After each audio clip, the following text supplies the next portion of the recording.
shows no evidence of mass effect and no intracranial bleeding.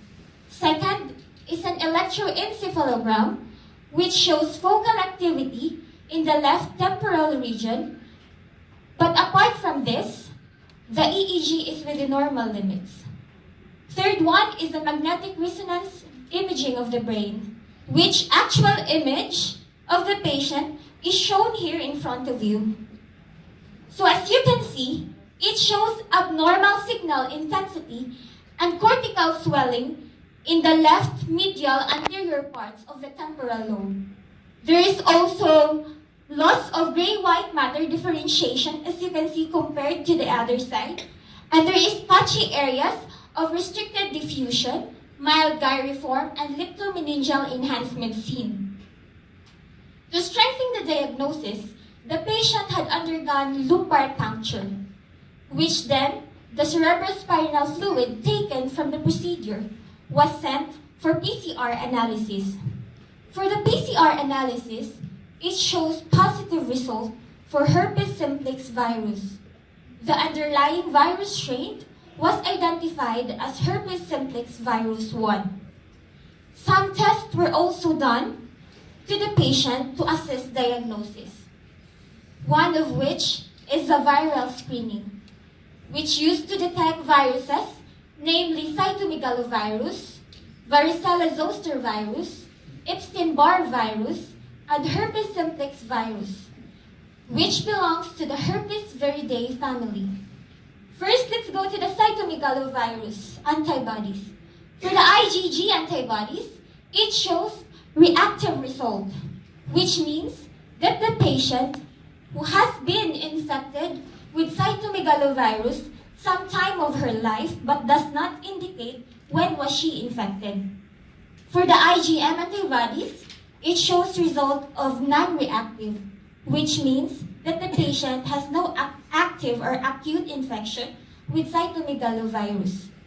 Second is the varicella zoster virus, which shows negative result for the IgG antibodies coupled with a negative result for the IgM antibodies, which indicates absence of prior exposure to varicella zoster virus and non-immunity. Third one is the Epstein-Barr virus. Epstein-Barr virus has three components.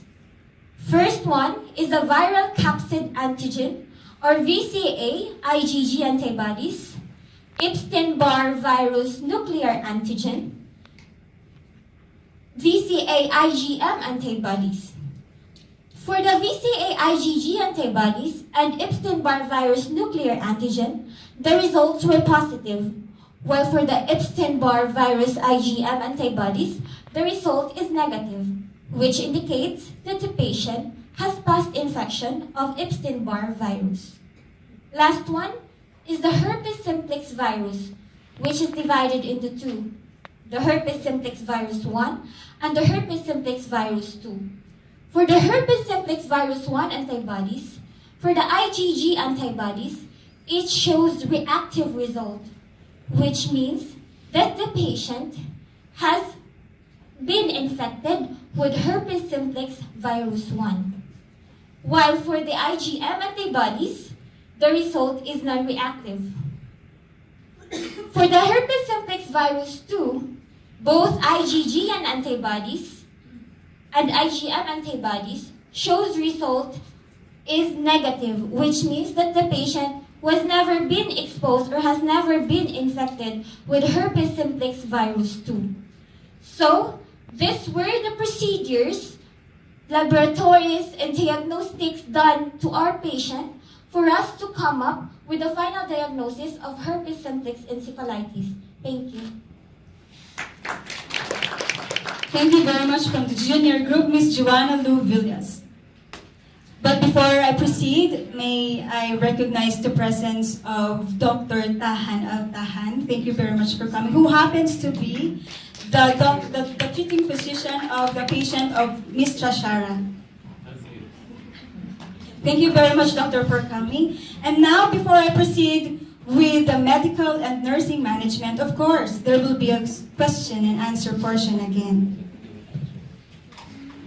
this question I would like to address to the junior group. The junior group, you are facing the red balloon. So, the one that's facing the red balloon, could you please pick the balloon and open the paper that's attached to it?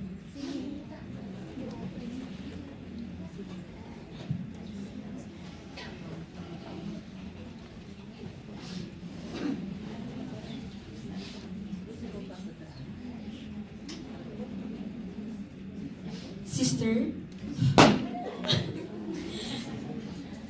Sister, this one is the paper that's attached to it. It's in front of you. So you have to pick this one.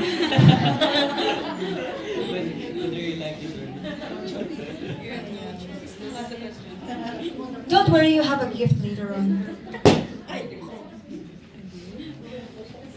You also?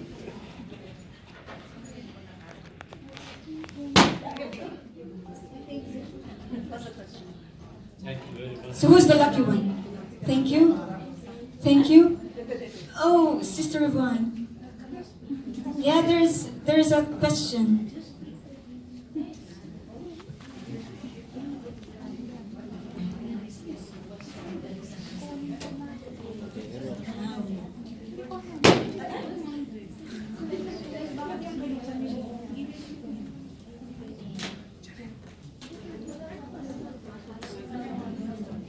Okay. I think the question... Oh, nobody. Okay, you have to pick the one that's near the balloon. Yeah, you.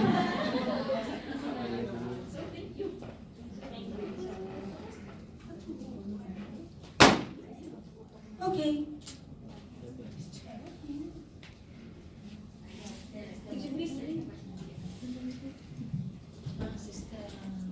What test that is as accurate as brain biopsy in confirming herpes encephalitis? Exact one is MRI, CSLP, CSF, LP, PCR analysis for that.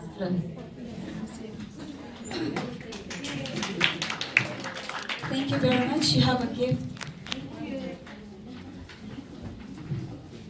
And now may I call on from the sophomore team again, Ms. Michelle Fernandez, to please explain to us the medical and nursing management being done to the patient with herpes encephalitis.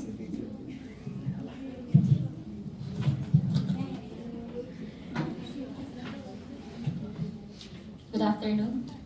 Herpes simplex encephalitis is primarily managed with antiviral therapy in the form of acyclovir. It is important to start empiric acyclovir therapy promptly in patients with suspected herpes simplex encephalitis pending confirmation of the diagnosis because acyclovir is relatively non-toxic and the prognosis for untreated HSE is poor. For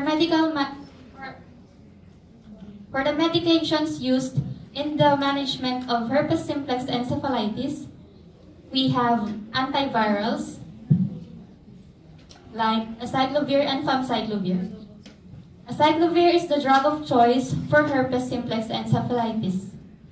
The goal of therapy is to shorten the clinical course of the disease, to prevent complications, to prevent development of latency and subsequent recurrences, to decrease transmission, and to eliminate established latency. Second, we have anticonvulsants like carbamazepine and phenytoin. These drugs are used to terminate clinical and electrical seizure activity as rapidly as possible and to prevent seizure recurrence. Third, we have diuretics like furosemide and mannitol, which is used to manage increased intracranial pressure in complications resulting from HSE. We also provide supportive care to our patients with this kind of disease, and this includes airway, breathing, and circulatory support, nutritional and fluid support, universal precautions, monitoring of increased ICP, and admission to ICU as needed. With the case of our patient, we have formulated 3 nursing diagnoses. First is acute pain related to meningococcal irritation. based on our assessment of headache on a scale of 8 over 10. For our objective, headache will be relieved within an hour after medication administration. Our interventions: assess the level and indicators of pain, avoid frequent turning on and off of room light, avoid making noise in the patient's surroundings, administer analgesia as ordered, and monitor patient's pain level after analgesia administration. Our second nursing diagnosis is risk for injury related to disease condition. Based on our assessment of balance problem, confusion, and disorientation. Our objective: patient will not sustain any injuries during the hospital stay. For our interventions, observe level of consciousness. Second, maintain a safe environment by applying fall prevention precautions. Next is to instruct the patient to press call bell for assistance and to advise the companion to inform the nurses when he needs to leave the patient. Do neural observation and document findings. Speak slowly and clearly, and to limit number of visitors. For our evaluation, we have discharged the patient with no injuries during the entire hospital stay. Our third nursing diagnosis is interrupted family process related to critical period of disease condition based on our assessment of a sluggish response to command, and the family receives blank stare from the patient when talked to. Our objective: patient will actively interact with family members, communicating with her 1 week prior to discharge. Our interventions: assist patient and family's request for information by notifying the physicians. Actively listen to both patient and family's concern. And encourage family members to patiently continue communicating with the patient.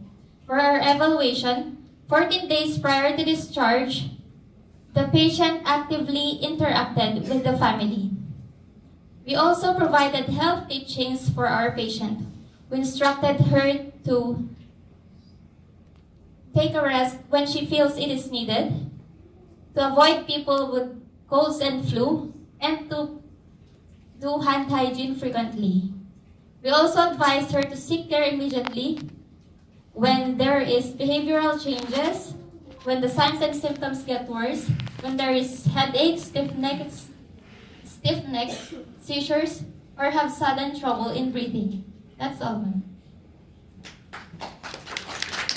Thank you very much from the sophomore team, Miss Michelle Fernandez. And now I have a last question, which I will address to the sophomore group. That means the one that's facing the yellow balloon, could you please pick the balloon and please read the paper that's attached to it.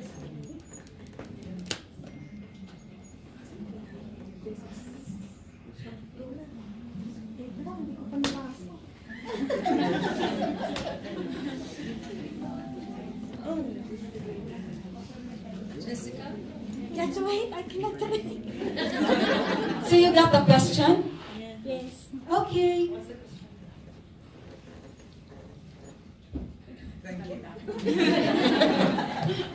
What is the drug of choice for herpes encephalitis? Acyclovir. Perfect. So thank you very much for all the representatives from each group, from the freshman, sophomore, junior, and senior group. We are very impressed with what you've just discussed about herpes encephalitis. But before I end this presentation, I would like to give you some points to ponder.